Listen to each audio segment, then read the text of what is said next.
Let's talk about how we can allow our users to change themes for our games or applications.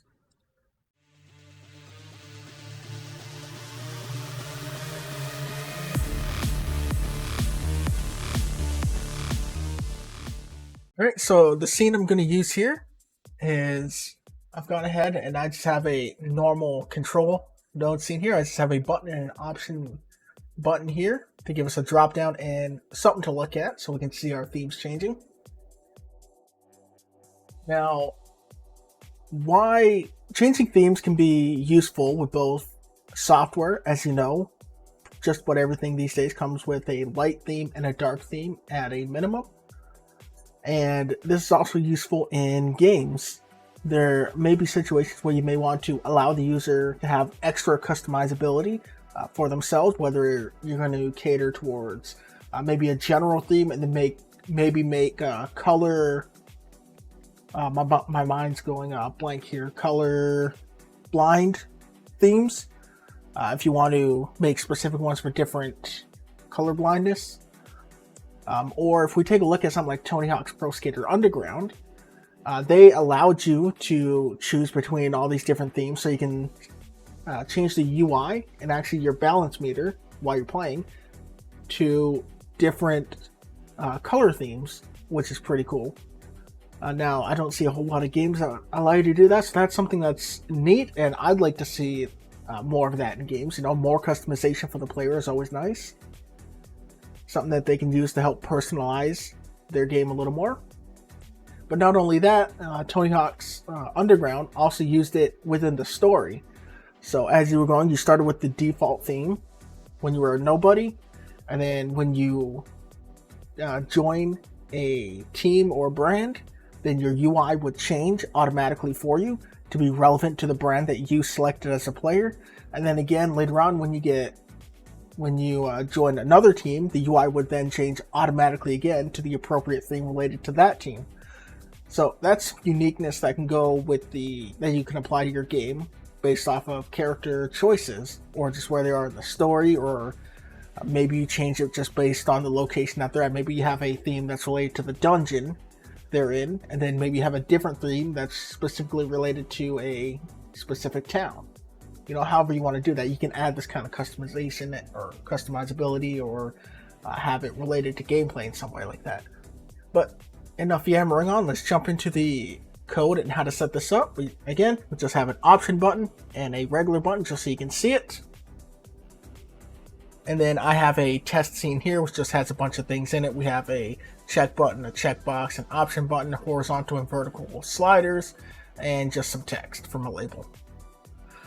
But that's one is I'm going to be showing you a use with that later, just to emphasize how you want to set your themes. But in this case, we're going to take a look at this scene here specifically. I have my script on the main. The first thing we need to do is we need to get into our script. Boom. And we're going to need to, in my case, I'm going to set up a variable working as a dictionary, so the keys are going to correlate to the options in our option menu, and based off of that, that's the theme that we're going to apply. So starting with our theme list. All right, my variable is themes. This is going to be a dictionary of string theme, and as you can see, I have all of my options as strings: blue, green, red, yellow, and just UI. And associated to those keys are values where I'm loading in a theme. Now these themes are for our Kenny UI themes. I got these from itch.io for free. So if you wanted to find these, you can certainly do that. They should be pretty easy for you to find. If you want to go with that, but there we go. We have that set up. And once you have that set up, what we need to do is go into our ready function. And inside my ready function, I'm just going to run a for loop. All right, so let's come on down. In my ready function, I'm just going to run a for loop. So for option and my themes.keys, right? So we're getting blue, green, red, yellow, and UI. And for each of those options, we're going to go ahead and add that option to my option button. So if we were to run that right now, we would see we have this nice drop down and we have all of our options here all selected and filled in for us, which is great, right? It's nice when you can simply automate something like that, especially when you might have a dozen themes or 20 themes, 100 themes, whatever crazy amount you may want to go. Maybe you don't know in the future how many you have. Maybe you have 1 or 2 now, but maybe you want to add more later. And this way you can easily just create a new theme, add it to your list, and that's all you have to. You don't have to touch anything else. All right, so we have that set. Now, we would probably want to set a theme by default for us. Just so we can actually see something going on. So what I'm going to do is, since our script is on our main node here, right? And this is the main node of our scene itself. So I'm just going to say theme equals themes, and we're going to access blue because that's the first option that's selected automatically. All right, outside of our for loop, still in the ready, and there we go. So this is what our blue theme looks like, and nothing changes right now. But we can see our theme at least does work. So let's go ahead and set it so that it updates when we change or when we select our options here. All right, so with that, we're going to need to access our function, or sorry, our signal. So I'm going to select my option button and do the item selected signal, connect it to this script. And when this item is selected, we need to get the option, first of all. And I'm going to get that as a text. So var option as a string, and that's going to be equal to the option button, get item text, pass in the index.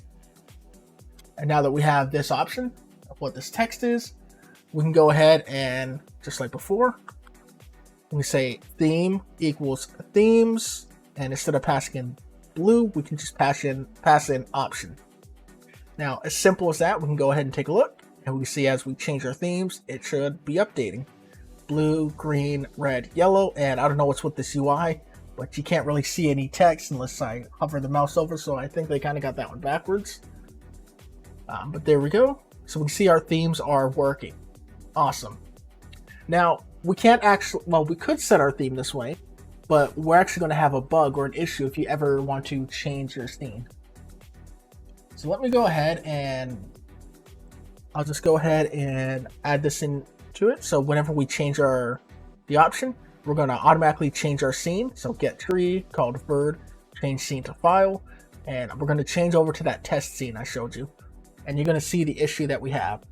So I showed you that these themes do work. They change when we select them. So I'm going to change to green.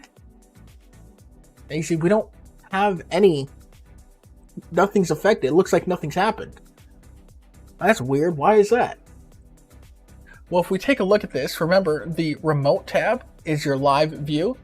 And if we take a look, we can see this. This is called control. The scene that we were using was called main.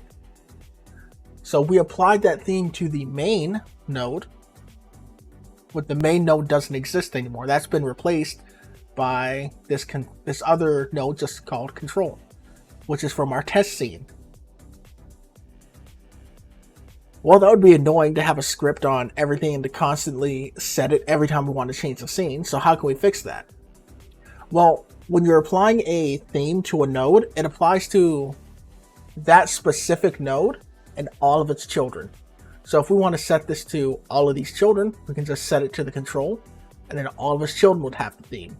Right? That's the same system that we got going on here. If we applied it to the button, only the button would have that theme. But since we're applying it to our main node here, all of its children, right? The button and option button are both getting the theme applied to it, as well as the control itself here.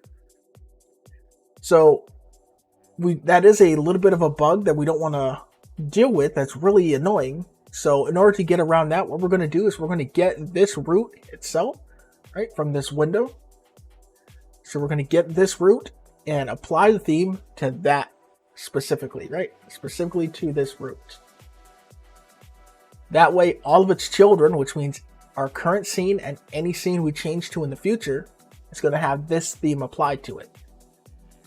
All right, so how can we do that? What do we have to change? Well, all we have to do, and we can do it for both of these, but I'm just going to set it for this one for now, is you need to get tree, and all we have to do is get tree dot root dot theme. So I've set that to our blue theme, and I'm not going to change the one on when we change our option just yet, just so you can see it. So we're going to run it. Our blue theme has been applied. We change it to red, and we see the red hasn't changed because we applied, when we changed the option, we applied it to our main node. So that doesn't affect this control, as we know, but when we set the blue theme, we set that to the theme of the root, and we see that was applied. So you can see the difference there. So whenever you set this theme, you want to set it to the root so that it applies to your entire project, no matter what scenes you may be changing to or instantiating in at any point. So inside of our script, we'll just do the same thing. When we change our option button, get tree.root.theme, and now you'll see, go ahead and run it. Let's change to red, and there we go. Our scene has completely changed. All right, so there you go, and that's of course is going to apply to all of them, right? No matter what theme we're selecting here, green, right? Everything functions and transfers just as it should now. So just remember, whenever you're applying your theme, whether it's going to be in your game that you're going to make or an application you want to develop, just make sure you set it to the root of our application here. All right, that's it. Take care. Have yourselves a good one. There's how you go ahead and set up your themes, and an idea of how you can set it up if you want to have multiple themes in there. All right, take care, and I'll see you guys next time.